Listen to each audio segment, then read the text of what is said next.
there was an American economist, John Kenneth Galbraith, who said one should understand that at any given time in the financial system, if you could ask everybody what they think they own, and you could see what's actually there in the financial system, there's quite a difference. And that is the amount that has been embezzled from society. He called it the bezel. At any given time, the bezel is either it's always getting bigger. Is it getting bigger slowly or quickly? But that, in other words, in our financial institutions, there are flaws that people have found way to extract value out of. Now, the Swiss banking system is so much better than our banking system, and in this, and I think people in Switzerland, in the banking community, act in general. They're not predators like they are often in the American financial system. But so anyway, the bezel is basically the collective sum that has been embezzled from society, but that we don't have a way of finding out, because we can't all get together and see what's there at once. So, for example, and I'll close on this, I became well known 10 years ago for a fight against Wall Street. I had become convinced that within the settlement system on Wall Street, people were selling the same share 4, 5, 6 times, and they were telling 6 different people they owned a share, when in fact there was really only one share. And the systems of transfer were permitting that in the U.S. system. There was far more slop in it than people understood. Although I happened to have been in Switzerland at one point in the last decade, and the Swiss economists I was speaking with knew all about this problem. I was fascinated. When I went to Switzerland in '06, and everybody in America thought I was still nuts. I got to Switzerland, and some people found out that I was there and started talking to me and seeking me out. And they knew all about these problems I was trying to draw attention to in America. They were in the Swiss financial system, and they knew about the problems in the settlement system in the U.S. I think to dishonest bankers it will be a threat, and to honest bankers it will not be a threat. I think honest financial service companies will see that this is almost like a return to a gold-based system.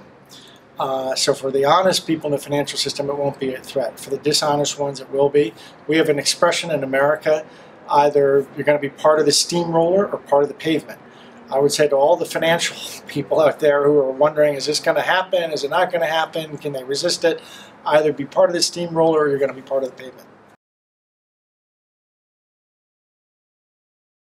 You know, to me, Bitcoin and cryptocurrency is really a bet against the ability of the U.S. Federal Reserve, the ECB, basically the G20 to get their act together.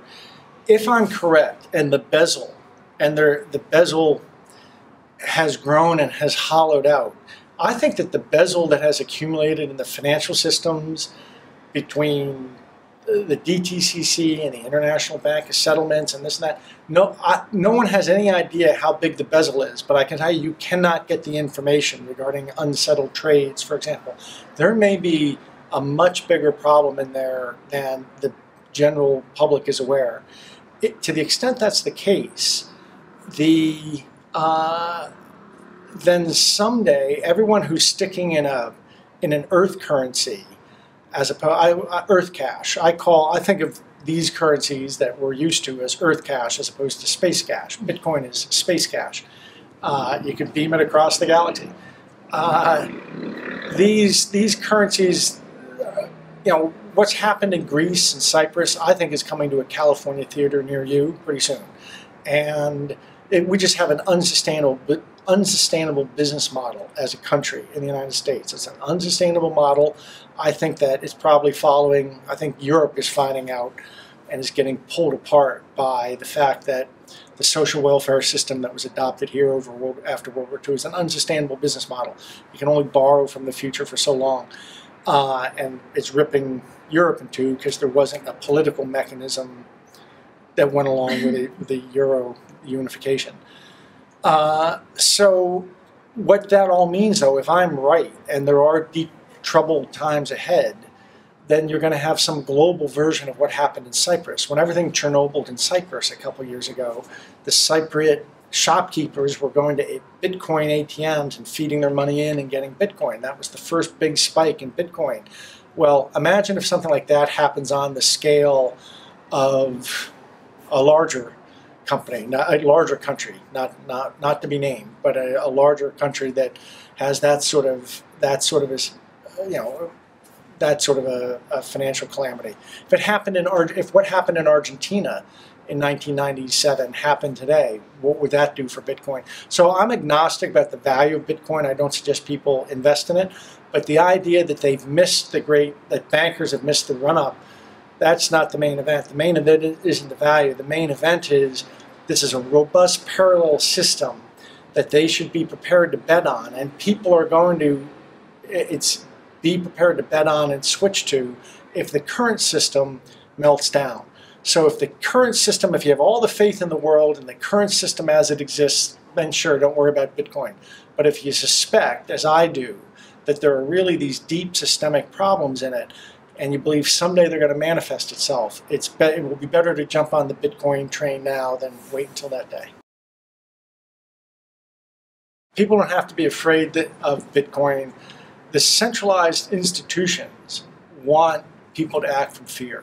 They want everybody to be fear-based, because if you're fear-based, you need us. You need the NSA. You need the U.S. Federal Reserve. You need the European Central Bank. You need us. So it's in their interests to make sure people are fear-based. So now any little thing that happens in Bitcoin, look at what they do. Some criminal got arrested, he was using Bitcoin. Some terrorist. Well, last I checked, the criminals were using U.S. dollars. The terrorists were using U.S. dollars too. There's not a newspaper story every time a drug dealer gets caught with U.S. dollars. But with Bitcoin there is. And to me, that's the machine, that's the system trying to slow down the progress by trying to stigmatize Bitcoin and make people afraid of it.